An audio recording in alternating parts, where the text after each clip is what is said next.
ரசிகர்களே, இதோ மீண்டும் வளர்ந்து விட்டது உங்கள் அபிமான விழுதுகள். என்னடா இந்த நிகழ்ச்சி ஆரம்பிக்கும் போதே தவிழ் சத்தம் கேட்குது அப்படின்னு பாக்குறீங்களா? பொதுவாக திருமண நிகழ்ச்சியில இந்த மாதிரி நேரத்தில் தான் தவிழ் அடிப்பாங்க. ஏன்னா நம்முடைய இந்த நிகழ்ச்சி வந்து மங்களகரமா இருக்கும் போது அதனுடைய ஒரு அறிகுறி தான் தவிழால நம்ம நிகழ்ச்சியை தொடங்கியிருக்கோம். இன்றும் பல சுவாரஸ்யமான அங்கங்கள் உங்களுக்காக காத்துட்டு இருக்கு. அது பாத்தியம் இல்லாம எந்த திருமணமும் நடக்காது. இந்த இசைக்கருவி இருந்தாதான் அங்க திருமணமே நடந்த மாதிரி இருக்கும். நாதஸ்வரம் போனோன்னே பின்னாடி அப்படியே வருவாரு, வந்து அப்படியே ஜாயின் பண்ணி இவர் அந்த இடத்தையே வந்து கொஞ்சம் மங்களகரமா ஆக்கிடுவாரு. ஆக யாரு வந்திருக்காங்க அப்படின்னு நீங்க பார்க்கணும் ஆசையா இருக்குங்க. இன்னும் கொஞ்ச நேரத்துல பாருங்க. இப்ப கச்சேரியை நடத்துங்க.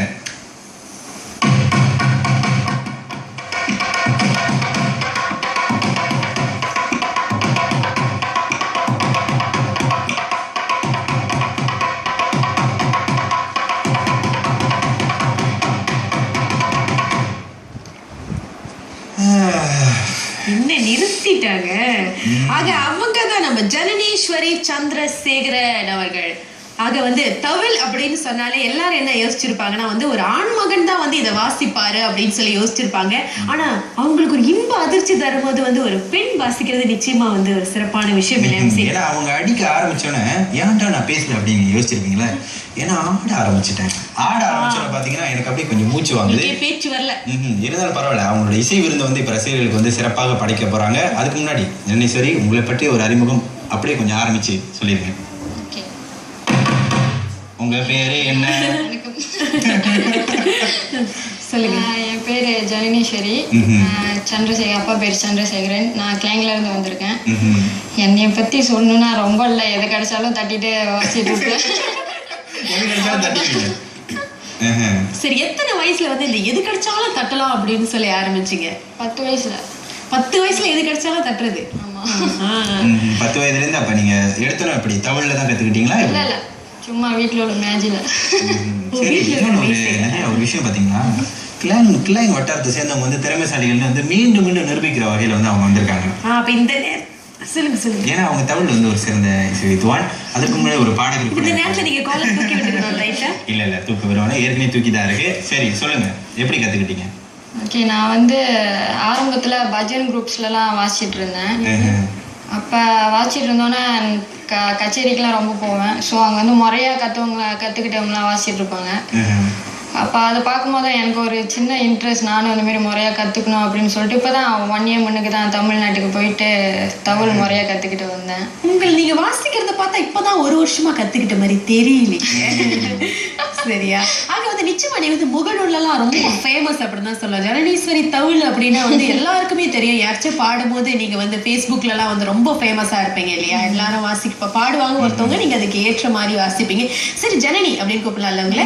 சரி ஜனனி, நிறைய இசை கருவி இருக்கு இல்லையா? நாதஸ்வரம் இருக்கு, கிட்டார் இருக்கு, வயலின் இருக்கு. ஏன் வந்து நீங்க இந்த தமிழ் தான் நான் வாசிப்பேன் அப்படின்னு சொல்லி இதை தேர்ந்தெடுத்தீங்க? இதுக்கு 3 காரணம் இருக்கு. முதல் காரணம் வந்து நம்ம தமிழர்களோட பண்பாடு இசை இது வந்து. ஸோ அது வந்து மலேசியாவில் பார்த்தீங்கன்னா கொஞ்சம் கொஞ்சம் குறைஞ்சிக்கிட்டே வருது. ஏன்னா இப்போ நம்ம பார்க்குறதெல்லாம் 90% வந்து தமிழ்நாட்டில் வந்தவங்க தான் அங்கே வந்து வாசிச்சுட்டு இருக்காங்க. மலேசியாவிலேருந்து ரொம்ப குறைவு இல்லைன்னு சொல்ல, ரொம்ப குறைவு. ஸோ அது ஒரு காரணம். இன்னொன்று வந்து பெண்கள்னால முடியாது, எதுவும் இல்லை. அப்புறம் வந்து இது கற்றுக்கணும்னு சொல்லி என்னை சப்போர்ட் பண்ணது வந்து சந்தீஷ்குமார், மலேசியா ஆர்டிஸ்ட் சிலாப் கவின் சந்தீஷ்குமார். அவர் வந்து ரொம்ப சப்போர்ட் பண்ணார். தமிழ் கற்றுக்கோ, நல்ல பேர் கிடைக்கும் உனக்கு அப்படின்னு சொல்லி சப்போர்ட் பண்ணக்கா. அவரும் ஒரு காரணம் இது நான் கற்றுக்கிட்டதுக்கு. அவரோட பேராதரவும் உங்களுக்கு மிக முக்கியமான ஒரு ஊந்துகோலாக இருந்துச்சல்லவா? சரி, தமிழகத்துக்கு 1 ஆண்டு போய் பயிற்சி பெற்றதுக்கப்புறம் வந்தீங்க. முதல்ல எந்த இசை அடிச்சு பார்த்தீங்க, வாசித்து பார்த்தீங்க? தமிழ் தான். அதாவது தமிழில் என்ன மாதிரி இசை, என்ன மாதிரி பாட்டுக்கா எதுக்கும் வாசிச்சிங்களா? பாட்டுக்கெல்லாம் நான் ஏற்கனவே வாசிச்சிருக்கேன் தமிழில். தமிழ்நாட்டுக்கு போகாத மணிக்கு நான் தமிழில் வாசிச்சுட்டு தான் இருந்தேன். அதான் மலேசியா ஸ்டைலில் வாசிச்சுட்டு இருந்தேன்.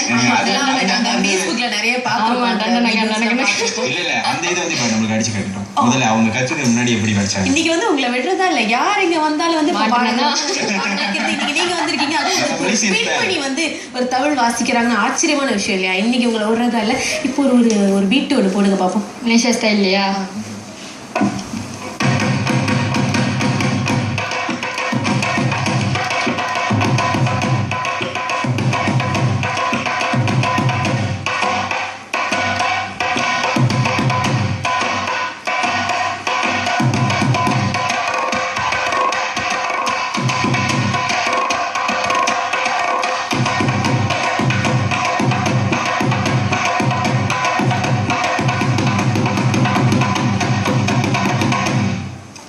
வீடா இருந்தா ஒரு டான்ஸே போட்டு நான் நினைச்சேன் அது இடையில வந்து ஒரு பாட்டு பண்ணலான்னு வாடாய மச்சி வாழச்சி. ரொம்ப அருமையா இருந்துச்சு. சரி ஜனனி, எனக்கு ஒரு கேள்வி இருக்கு. அதாவது இந்த பெண்கள் வந்து இந்த தவிழ்லாம் வாசிக்கும் போது உங்களை யாராவது சொல்லியிருக்காங்களா, ஜனனி இதெல்லாம் வந்து ஆண்கள் வாசிக்கிறதுமா, இதெல்லாம் நீ வாசிக்காது, நீ வந்து வீணை அந்த மாதிரி பெண்கள் என்ன வாசிக்கிறாங்களோ அதெல்லாம் வாசி, ஏன் நீ வந்து ஆண்கள் வாசிக்கிற தவிர மிருந்தங்கம்லாம் தேர்ந்தெடுக்கிற அப்படின்னு சொல்லியிருக்காங்களான்னு கேட்கறதுக்கு முன்னாடி நம்ம வந்து ஒரு இடைவேளைக்கு போயிட்டு வந்துடுவோம். சரியா? சரி முசேன், வந்து இடைவேளைக்கு போறதுக்கே எனக்கு மனசு இல்லை, இன்னும் நிறைய வாசிக்க வைக்கலாம் அப்படி இருக்கு. இருந்தாலும் வந்து ஒரு சிறிய இடைவேளைக்கு போயிட்டு வந்துடும். சரியா? இப்போது ஒரு சிறிய இடைவேளை.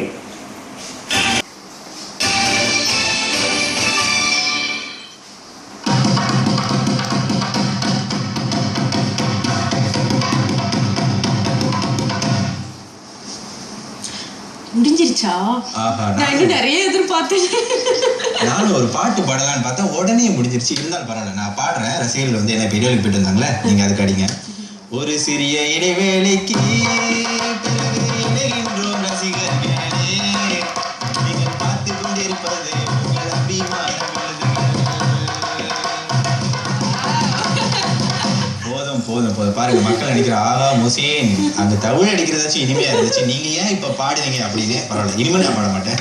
சரி ஜனனியாக நான் கேட்டிருந்தேன் இல்லையா, அது மாதிரி பெண்கள் வந்து இதை வாசிக்க கூடாது, ஆண்கள் வாசிக்கிற இன்ஸ்ட்ருமெண்ட் வந்து நீ எதுக்குமா தேர்ந்தெடுத்த அப்படின்னு சொல்லி நிறைய பேர் உங்களை கேட்டிருக்காங்களா?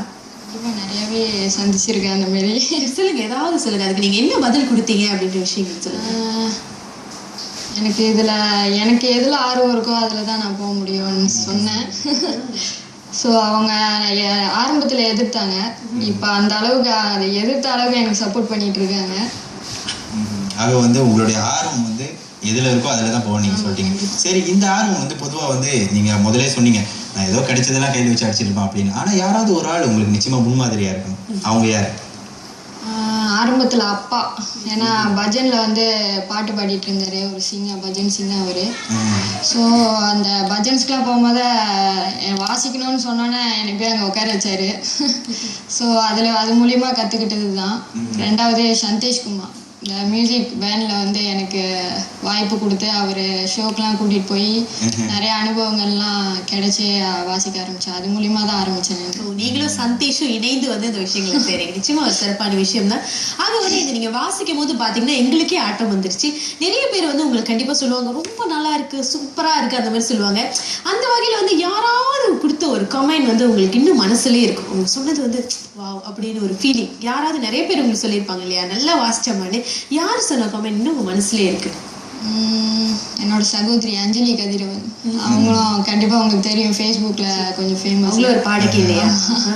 அவங்க தான், அவங்களோட ஃபர்ஸ்ட் கமெண்ட் தான் எனக்கு ரொம்ப மனசை கவர்ந்த ஒரு விஷயம். ரொம்ப சப்போர்ட்டாக பேசுவாங்க, எப்பயும் சப்போர்ட்டாக இருப்பாங்க. ஸோ அவங்க தான். அது உங்களோட சகோதரி வந்து நிறைய ஆதரவு கொடுப்பாங்க. சரி, முதல்ல வந்து மலேசியா விதத்தில் வந்து எப்படி வாசிச்சு காட்டியிருந்தீங்க, இப்போ தமிழ்நாட்டுக்கு போனீங்களே, அங்கே எப்படி வாசிப்பாங்க? ஒரு பாரம்பரியமான ஒரு இசை எங்களுக்கு வழங்க முடியுமா? கண்டிப்பாக கண்டிப்பாக.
அப்பா இசை மலையில இசை மலையில கணீர் கணீர்னு என் கார்ல ஒரு சத்தம் கேட்குது. ரொம்ப அழகா வாசிச்சீங்க. ஆக நீங்க சொல்லியிருந்தீங்க இந்த மாதிரி நான் இந்தியாவில் போய் வந்து ஒரு வருஷம் வந்து இதுக்காக வந்து பயிற்சி பெற்றேன், கத்துக்கிட்டேன், குருநாதர் கிட்ட கத்துக்கிட்டேன் அப்படின்னு உங்களை பத்தின செய்திகள் கூட பாத்தீங்கன்னா நாளிதழ்லாம் நான் படிச்சிருக்கேன். அந்த அளவுக்கு வந்து நீங்க சொல்லியிருந்தீங்களா? அதை பத்தின அனுபவங்கள் கொஞ்சம் பகிர்ந்துக்கோங்க. எப்படி அங்க போனீங்க, என்னென்ன விஷயங்கள் கத்துக்கிட்டீங்கன்னு சொல்லுங்க.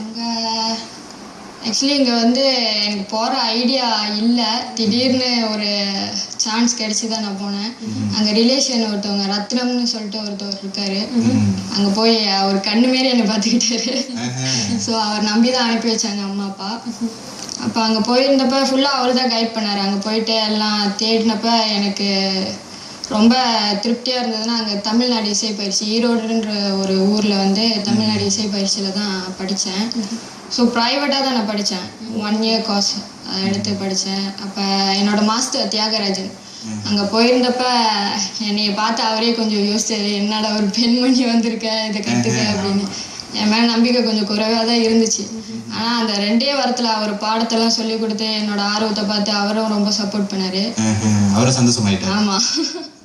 ஸோ எனக்கு எந்த அளவுக்கு ட்ரைனிங் கொடுக்க முடியுமோ அவர் கொடுத்தாரு. நிச்சயமா நீங்க பாக்குறதுக்கு அப்படியே சின்னதா இருக்கீங்களா? யாருமே யோசிக்க மாட்டாங்க உங்களால வந்து இந்த அளவுக்கு தமிழ் வாசிக்க முடியுமா, உங்களால அதை தூக்க முடியுமா? ஜானி தூக்கிடுவீங்க. சரி, இப்ப நீங்க வந்து இசை குழுலாம் இருக்கீங்க, நிச்சயமா வந்து சினிமா பாடல்களுக்குலாம் வந்து நீங்க இசை அமைச்சிருப்பீங்க அல்லவா? ஒரு பாடல் எங்களுக்காக. ஓகே, நான் வாசிக்கிறேன், நீங்க கண்டுபிடிங்க. சின்ன கேம். நான் பாட மாட்டேன். என்ன பாட்டுன்னு கண்டுபிடிச்சிருங்க.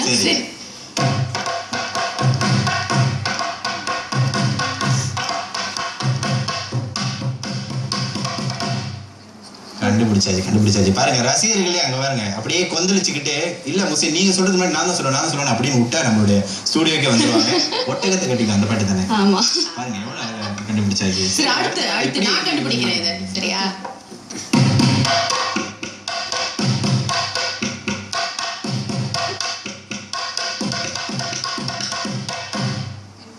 கண்டுபிடிச்சிட்டேன்.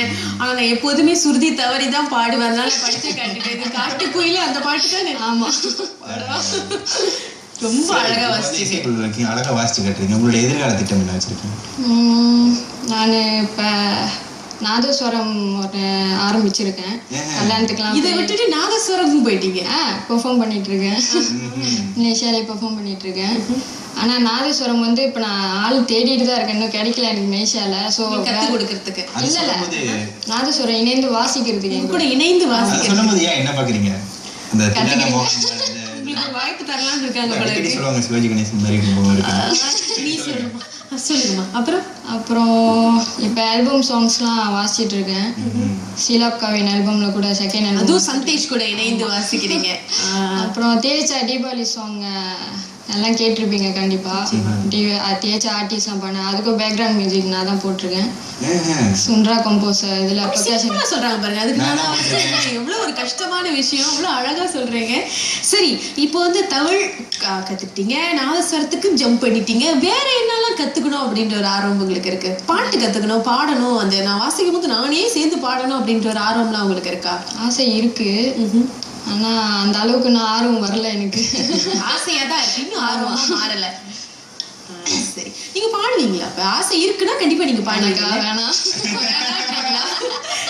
நானே மோசமா பாடுவேன், இந்த பொண்ணு இப்படி பயப்படுது. சரி, இப்போ வந்து பொதுவாக நம்மளுடைய நிகழ்ச்சியை பற்றி ரசிகர்கள் நிறைய பேர் ஆர்வம் இருக்கும் இந்த தவுள் வாசிக்கணும். அதுவும் ஒரு பெண்மணி வாசிக்கிறது வந்து நிச்சயமா அவங்களுக்கும் ஒரு ஊக்கமாக இருக்கும். இந்த தவுள் வாசிக்க அவங்க வந்து எப்படி தொடங்கணும், எவ்வளோ நேரங்கள் அந்த காலங்கள் எடுக்கும் இதை கற்றுக்கிறது? அப்படி அனுபவம் இருந்துச்சுன்னா 1-2 years போதும். அப்படி இல்லை, ஆமாம். ஏன்னா நான் அங்கே தமிழ்நாட்டுக்கு சென்றப்போ எனக்கு வந்து 3 years கேட்டாங்க அங்கே படிக்கிறதுக்கு. ஸோ நான் வந்து சொன்னேன், நான் அங்கே போயிட்டோம், ஸ்டடீஸ் கண்டினியூஸ் பண்ணோம், நான் 1 year டைம் பீரியடில் தான் வந்திருக்கேன். ஸோ அதுக்கு ஏற்ற மாதிரி எனக்கு சொல்லிக் கொடுங்க அப்படின்னு சொன்னேன். ஏன்னா அங்கே பார்த்தீங்கன்னா எல்லாம் 3 years கோர்ஸ் தான். ஸோ மேபி அந்த 3 yearsல கண்டிப்பாக ப்ரிப்பேர் பண்ணிடுவாங்க. 3 ஆண்டுகள் எடுக்கும். 3 ஆண்டு. சரி, நிச்சயமா வந்து இந்தியாவுக்கு போய் தமிழ் வாசிக்கணும், அது 1 வருஷ காலமாக இருந்தாலும் போய் அனுப்பி படிச்சுட்டு வாமா அப்படின்னு சொல்றதுக்கு நிச்சயமா பெற்றோர்கள் வந்து உங்களுக்கு உறுதுணையா இருப்பாங்க இல்லையா? யாரெல்லாம் உங்களுக்கு உறுதுணையா இருக்காங்க அப்படின்னு சொல்லுங்க. முக்கியமாக என் அப்பா அம்மாவுக்கு தான் நான் ரொம்ப நன்றி சொல்லணும். அதுக்கப்புறம் அங்கே என்னை பார்த்துக்கிட்டவங்க மிஸ்டர் ரத்னம், என்னோட மாஸ்டர் தியாகராஜன், முக்கியமாக என் இசை குடும்பத்தில் சந்தேஷ்குமார், அப்புறம் அஞ்சலி கதிரவன், சகோதரி அஞ்சலி கதிரவன், இந்த அளவுக்கு எனக்கு சப்போர்ட் பண்ணியிருக்காங்க. முக்கியமாக நம்ம மக்களுக்கும் நான் சொல்லி ஆகணும். எல்லாத்துக்கும் ரொம்ப நன்றி. சரி, இப்போ வந்து நம்மளுடைய நேர்காணல் இதே வேலையில் வந்து கொஞ்ச நேரம் இங்கே தான் இருக்கணும். ஏன்னா நம்மளுடைய நிகழ்ச்சி நிறைவில் வந்து நீங்கள் தான் வாசிக்க போகிறீங்க. நீங்க தான் அன்னைக்கு வந்து நம்ம நிகழ்ச்சி அழகா அதுக்கு நீங்க தான் பாடணும். நாங்க பாட போறோமா? போச்சு போங்க, தெரியாம ஆளை சூஸ் பண்ணிட்டீங்க நீங்க. ஆக நிச்சயமா வந்து இது வந்து என்னை வந்து பிரமிக்க வச்சுட்டீங்க, மிரள வச்சுட்டீங்க அப்படின்னு தான் சொல்ல. ஒரு பெண்ணா இருந்து தமிழை தூக்கவே முடியாது அப்படின்னு இருக்கும்போது வந்து அதை வாசிக்கிறது நிச்சயமா ஒரு பெரிய விஷயம். அந்த வகையில வந்து இவ்வளவு தூரம் எங்களுக்காக வந்து இவ்வளவு இசை விருது படைத்ததற்கு வாழ்த்துக்கள். மேலும் நீங்கள் வெற்றி வாகை சூடணும் அப்படின்னு சொல்லி விருதுகள் சார்பாக வாழ்த்துக்கள். கண்டிப்பா எனக்கு வாய்ப்பு கொடுத்த உங்களுக்கும் ரொம்ப நன்றி. நன்றி நன்றி. நன்றி ஜனனி. மீண்டும் உங்களை சந்திப்போம். ஓகே. ஆனால் இப்போ எங்கேயும் போயிடாதீங்க, நிகழ்ச்சி நிறைவில் நீங்கள் இருக்கணும். ஆக ரசிகர்களே, மேலும் உங்களுக்கு பல கருத்துக்கள் இருக்கும். உங்களுடைய கருத்துக்களை தாராளமாக எங்களுடைய மின்னஞ்சல் முகவரிக்கு நீங்கள் அனுப்பி வைக்கலாம். நீங்கள் அனுப்பி வைக்க வேண்டிய மின்னஞ்சல் முகவரி vztl@astro.com.my. ஆமா, அது மட்டும் இல்லாம உங்களுக்கு கருத்துக்கள் இருக்கும், நிறைய விஷயங்கள் இருக்கும். உங்களுக்கு ஆஸ்ட்ரோ உலக மற்றும் ஆஸ்ட்ரோ வந்தகோ அகப்பக்கங்கள் உங்களுக்காகவே காத்து கொண்டு இருக்கிறது. நிறைய தலைப்புகள் வச்சிருக்கீங்களா, இதை பத்தி பேசினா சிறப்பா இருக்கும் அப்படின்னு நினைச்சீங்கன்னா நீங்க தாராளமாக எங்களுக்கு எழுதி அனுப்பலாம். நிச்சயமாக இன்றைய நமது நிகழ்ச்சியில வந்து நிறைய சுவாரஸ்யமான அங்கங்கள் இருக்கும். அதாவது ஆங்கில புலமை பெறுவது எப்படி, அது மட்டும் இல்லாமல் ஒரு பெண் சாதிக்க முடியுமா, அதுக்கு எடுத்துக்காட்டாக ஜனனி வந்திருந்தாங்க. அவங்க தமிழ் பத்தி சொல்லியிருந்தாங்க.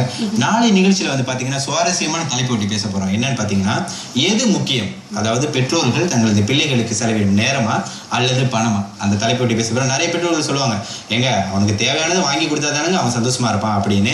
அது மட்டும் இல்ல, சில பேர் சொல்லுவாங்க, இல்லைங்க வாங்கி கொடுக்கறத அவங்களுக்கு நேரத்தை நம்ம செலவிட்டா தானே அவங்க வாழ்க்கையில முன்னேறுவாங்க.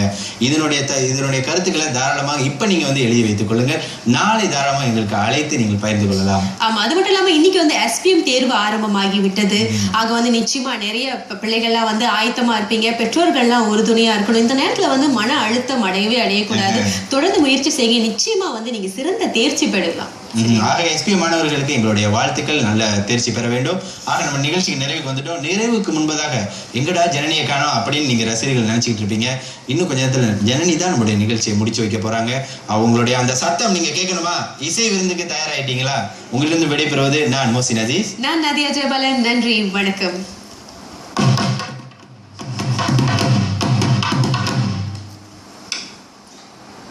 அடிங்க.